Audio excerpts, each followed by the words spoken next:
শীত শেষ হয়ে আসলো কিন্তু কুয়াকাটা যাওয়া হয়নি এবছর। তো কুয়াকাটা যাওয়ার জন্য মোটামুটি প্রিপারেশন নিয়ে আমরা কুয়াকাটার উদ্দেশ্যে রওনা হলাম বিআরটিসি বাসে করে। রূপাতলি থেকে আমরা বিআরটিসি বাসে রওনা দিয়ে কুয়াকাটা পৌঁছে হোটেল স্টার প্যাসিফিকে উঠলাম। এই হোটেলটা মোটামুটি রেঞ্জের মধ্যে বেশ ভালোই, মোটামুটি সব সুবিধাই আছে। একটা দোলনাও আছে সুন্দর। বা এটা হচ্ছে হোটেলের লবি।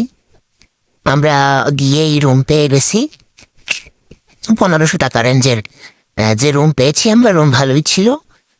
এরপরে একটু রেস্ট করে আমরা সমুদ্রের তীরে চলে আসলাম। কিন্তু এখানে শুক্রবার হওয়াতে মানুষ গিজ গিজ গিজ গিজ করতেছিল।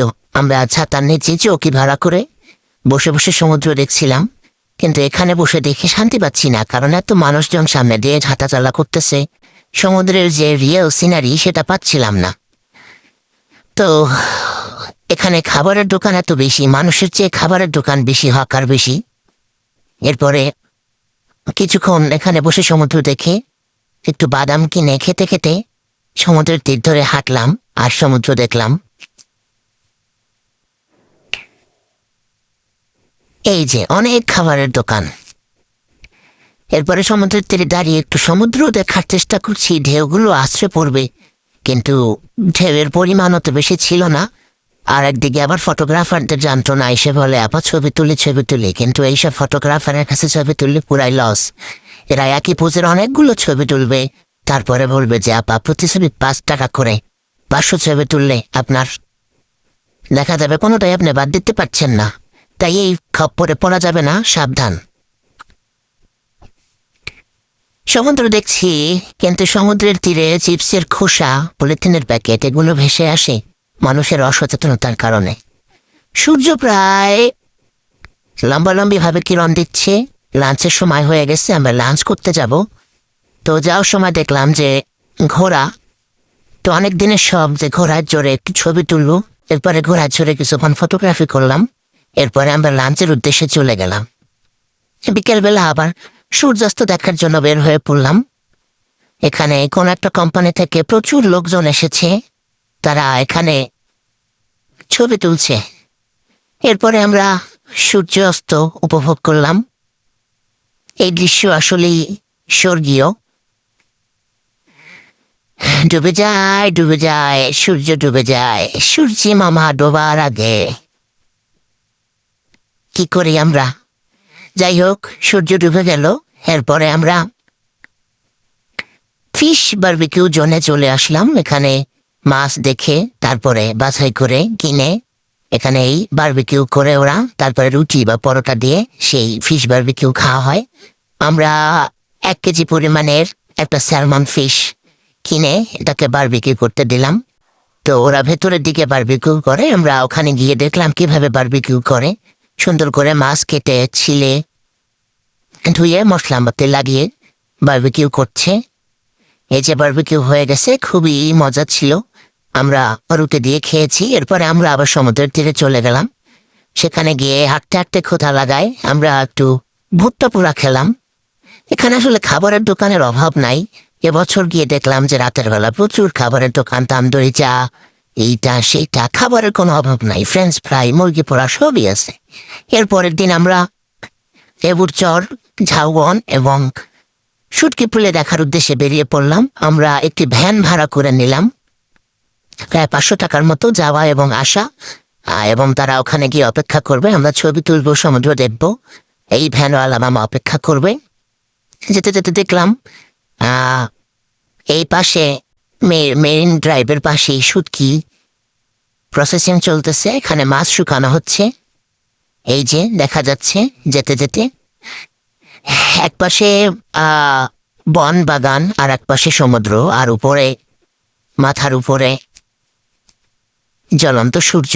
ভালোই লাগছে। এই যে শুটকি পড়লে দেখা যাচ্ছে, এখানে শুটকি মাছ সংগ্রহ এবং সংরক্ষণ করা হয়। মহিলারা পুরুষেরা মিলে একসাথে কাজ করছে। এরপরে আমরা চলে এলাম শুটকি বাজারে। আমরা ভ্যান থামিয়ে এখানে পাইকারি দরে এবং খুচরা দরে শুটকি বিক্রি হয়। এখানে মামাদের ব্যবহারও খুব ভালো। তো আমরা শুটকি দেখে গেলাম, আমরা ব্যাক করার পথে কিনে নিয়ে যাব। এখানে কিছু শুটকি মাছ আমরা দরদাম করলাম। ওরে বাবা রে বাবা, এটা তো দেখি যে ক্রিকেটের ব্যাটের মতো, এটা দিয়ে একটা মাথায় বাড়ি দিলে তো আমি বেহুশ হয়ে যাব। মাছগুলো সুন্দরভাবে ঝুলিয়ে রাখা হয়েছে। এখান থেকে মানুষজন শুটকি কিনে নিয়ে যায়, নিজেরা খায়, আত্মীয় স্বজনদের উপহার দেয়। এরপরে আবার আমরা সেই ঝাউবনের উদ্দেশ্যে রওনা হলাম। এটা হচ্ছে ম্যানগ্রোভ বন। সমুদ্রের তীরেই এই বন গড়ে উঠেছে, এটাকে লেবুর চর বলে অনেকে। এখানে বিশাল ম্যানগ্রোভ বন ছিল, যেটা সিডরে অনেক গাছই ভেঙে চুরে শিকার উপরে বনের গাছের পরিমাণ কমে গেছে। বাম পাশে সমুদ্র দেখা যাচ্ছে আর ডান পাশে এই বন। এরপরে যেতে যেতে আমরা ঝাউবনের দেখা পেলাম। ঝাউবনের সীমা শুরু হয়ে গেছে এখান থেকে। ঝাউবনটা খুবই সুন্দর লাগে রিয়েল সিনারিওতে, যেটা মোবাইল ফোনে আসলে ভিডিও করলে খুব ভালো দেখা যায় না বন্ধুরা। এটা সামনাসামনি গেলে আপনারা দেখবেন, খুবই চমৎকার দৃশ্য। এই যে আমরা চলে আসলাম, এখানে এসে আমরা একটু ওরা চা খেলাম লেবু দিয়ে। তারপর আমরা সমুদ্র উপভোগ করলাম। এই যে দূরে দেখা যাচ্ছে, এটা সুন্দরবনের কিছু অংশ দেখা যাচ্ছে, এবং এখানে বলা হয় যে 3 নদীর মোহনা। এখানে এই নদী এসে সাগরে মিশেছে, এবং অপর পাশে হচ্ছে এই যে সুন্দরবনের কিছু অংশ দেখা যাচ্ছে, গাছপালা দেখা যাচ্ছে, আর এক পাশে হচ্ছে ঝাউবন। আমরা ঝাউবনে ঢুকে সুন্দর করে ছবি টবি তুললাম। এখানে এই সবুজ ঝাউবনের সামনে যদি একটু গাঢ় রঙের পোশাক পরা যায়, যেমন লাল রঙের বা নীল রঙের, ছবি খুবই সুন্দর আসে এখানে, যেটা ক্যামেরায় আসলে বা এই ভিডিওতে তার 10%ও আসছে না। তা খুবই সুন্দর একটা জায়গা। আপনারা কুয়াকাটা গেলে অবশ্যই অবশ্যই এই ঝাউবনে যাবেন। এখান থেকে আমরা ছবি তুলে বের হয়ে আবারও হোটেলের উদ্দেশ্যে আমরা ভ্যানে করে রওনা হলাম, এবং শুটকি বাজারে এসে আমরা এখান থেকে আবার দাম দর করে শুটকি কিনে নিলাম। এখান থেকে আমরা লুটে শুটকি কিনেছি, এবং চাপা শুটকি কিনেছি, পুঁটি মাছের চাপা শুটকি। তো লুটে শুটকি কিছু প্যাকেট করা থাকে, প্যাকেটগুলা কিনবেন না। প্যাকেট করার যে শুটকিগুলা থাকে হাফ কেজির, এর মধ্যে কিছু খারাপ শুটকি দিয়ে দেয় ওরা। তাই যে শুটকিটা হচ্ছে দেখা যায় বা মেপে বিক্রি করে হাতে ধরে, ওটা কিনবেন আপনারা। প্যাকেটে শুটকি কোনোভাবেই কিনবেন না, এটাতে লস হয়। প্যাকেটের শুটকিগুলো 700 টাকা করে কেজি, হাফ কেজি হচ্ছে 350 টাকা রাখবে। কিন্তু আপনারা এইটা না কিনে যেটা খোলা বা চোখে দেখা যায়, আপনি বেছে বেছে মাপ করতে পারবেন, সেটা কিনবেন। আর চাপা শুটকি যেটা শুকনা আছে ওইটা কিনবেন। কিছু শুটকি আছে ভিজে যায়, ওগুলো কিনবেন না। তো এখান থেকে শুটকি টুটকি কেনার পরে আমরা আবার রওনা দিলাম ভ্যানে করে। ভ্যানালা মামা খুব গল্প করতেছিলেন। এটা নির্বাচনের আগে, যেহেতু নির্বাচন সম্পর্কে তিনি অনেক আলাপচারিতা করলেন আমাদের সাথে। তা আপনারা এখান থেকে শুটকি কিনে আত্মীয় স্বজনদেরকে উপহার দিতে পারেন। এরপরে সমুদ্রের একদম তীর ঘেঁষে আমরা রওনা দিলাম। মনে চাচ্ছিল যে একটু পা ভেজাই, কিন্তু না, আমরা আর এখন গিয়ে হোটেলে গিয়ে লাঞ্চ করে তারপরে সমুদ্রের তীরে গিয়ে পা ভেজাবো। এই যে আমরা আবারও মেরিন ড্রাইভ ধরে রওনা দিচ্ছি। এক পাশে সমুদ্র, উপরে সূর্য, রোদে ত্বক পুড়ে যাচ্ছে, কিন্তু ভালোই লাগছে। এই যে শুটকি মাছ আবারও দেখা পেলাম, শুটকির শুকু দিয়ে রেখেছে। ওরে বাবা, অনেক শুটকি মাছ।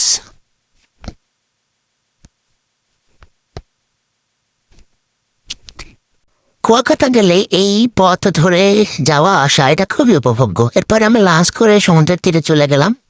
খালি পায়ে কিছুক্ষণ সমুদ্রের তীরে হাঁটলাম, সমুদ্রের পানিতে পা ভেজালাম। এটা খুবই উপভোগ্য। ক্লান্ত না হলে মনে চায় যে আরো হাঁটি আরো হাঁটি। তো কিছুক্ষণ হাঁটতে হাঁটতে ক্লান্ত হয়ে গেলাম, যেহেতু একদমই দুপুরবেলা, তখন 2টা-3টা এরকম টাইম, দুপুরেরও শেষ। এরপরে কিছুক্ষণ এই ছাতার নিচে বসে আমরা সমুদ্র উপভোগ করলাম। এখানে ঘন্টা প্রতি এক একটা চৌকিতে 60 টাকা রাখে, 60 টাকা চায়, বা তোদের সাথে একটু দরদাম করে 50 টাকাই ঘন্টা প্রতি চৌকিতে বসা যায়। তো এখানে বসে সমুদ্র উপভোগ করছিলাম। কিন্তু সেই আবার ফটোগ্রাফার এসে আরো বিরক্ত করতেছিল, কিন্তু আমরা ফটোগ্রাফারের ক্যামেরায় ছবি তুলব না, এটা আগেই সিদ্ধান্ত নিয়ে এসেছি।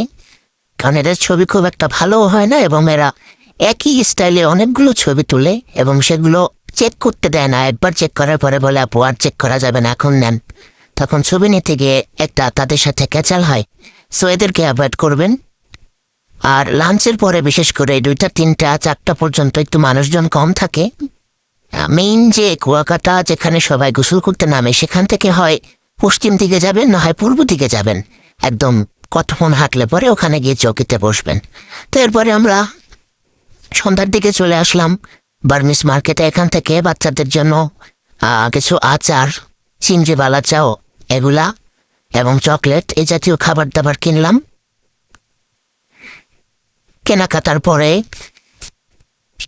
আমরা রাতের খাবারের উদ্দেশ্যে রওনা দিলাম।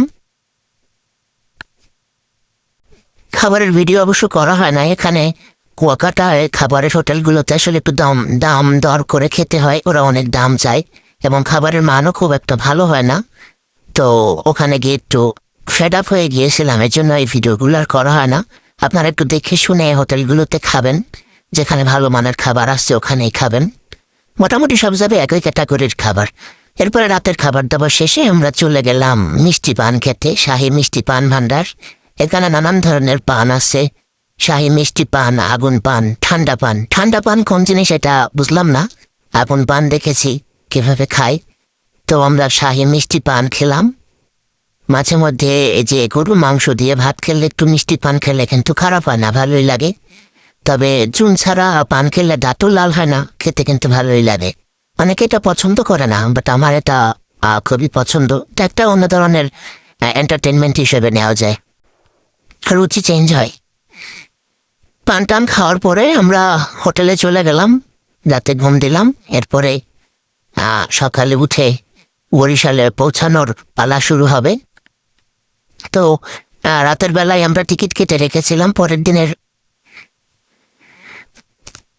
এই যে আমাদের রুম, এখানে ওয়াইফাই কানেকশন আছে, ইন্টার টেলিকম আছে। এখানে ড্রেসিং টেবিল নাই, এটা একটা মুশকিল, শুধু একটা আয়না আছে আর হচ্ছে এসি আছে, টিভি আছে, একটা লকার আছে, সোফা আছে। আসলে 1500 টাকায় এর থেকে বেশি আশা করাটাও ঠিক না। এখন 1500 টাকা হয়তো উইন্টারে বা ডিসেম্বরে পিক টাইমে আর একটু বেশি থাকে। বাথরুমে হাই কমোড আছে, বেসিন আছে, গিজার আছে, সুন্দর একটা ব্যালকনি আছে, এখানে কাপড় চোপড় শুকা দিতে পারবেন। 1500 টাকা এর থেকে বেশি আসলে আর আশা করা যায় না। এরপরে আমরা চেক আউট করে বাস স্ট্যান্ডের উদ্দেশ্যে রওনা হলাম। সেখান থেকে বিআরটিসি বাসে করে আমরা সকাল 9:20 বাসে রওনা দিয়ে দিলাম। এটা হচ্ছে পায়রা সেতু বা লেবুখালী সেতু বলা হয়। পায়রা নদীর উপরে যে সেতু করা হয়েছিল, যেটা লন্ডন ব্রিজের আদলে। এই পায়রা সেতু দেখতে অনেক লোকজন আসে। কুয়াকাটা যাওয়ার পথে এটা বাঁধে। তো আমরা কুয়াকাটা থেকে বরিশাল যাওয়ার পথে এটার কিছু ভিডিও ফুটেজ নিলাম। পায়রা সেতুর ওপারে আছে হচ্ছে পটুয়াখালী বা লেবুখালী ক্যান্টনমেন্ট, সেটাও নতুন করা হয়েছে আসলে এই ব্রিজ হওয়ার পরে। এই যে ক্যান্টনমেন্টের বিল্ডিংগুলো দেখা যাচ্ছে। তো আপনারা যখনই কুয়াকাটা যাবেন অবশ্যই বাসের টিকিট আগে থেকে করে রাখবেন এবং বিআরটিসি বাসে যাবেন, এটা খুব দ্রুত যায়। এবং কুয়াকাটা গিয়ে অবশ্যই হোটেল বুকিং দেওয়ার আগেও দরদাম করে নেবেন, খাবারের বেলা দরদাম করে নেবেন, সবকিছুতেই ওখানে দরদাম করে নেবেন, না হয় ওরা অনেক বেশি টাকা ডিমান্ড করে। আপনার দরদাম না করলে ঠকে যাবেন। এবং অবশ্যই ফিশ ফ্রাই খাবেন, ফিশ বারবিকিউ খাবেন এবং লেবুর চরে যাবেন, চা বনে যাবেন, সূর্যোদয় দেখবেন, সূর্যাস্ত দেখবেন। যা যা স্পট আছে সবে ঘুরে আসবেন। 2 দিনে মোটামুটি সবকিছুই ঘোরা যায়। তা আমরা এবছর অনেকগুলো স্পট আসলে ঘুরতে পারি নাই, তবে বেসিক যেগুলো সেগুলো ঘুরে এসছি। এই যে ক্যান্টনমেন্ট, এটা হলো বরিশালের কীর্তনখোলা নদী, কীর্তনখোলা নদীর উপরের সেই কীর্তনখোলা ব্রিজ। তো কীর্তনখোলা ব্রিজ পার হওয়ার একটু পরে রূপাতলে বাস স্ট্যান্ডে আমরা পৌঁছে যাব। আপনারা সবাই ভালো থাকবেন, বেশি বেশি ঘুরবেন। আল্লাহ হাফেজ।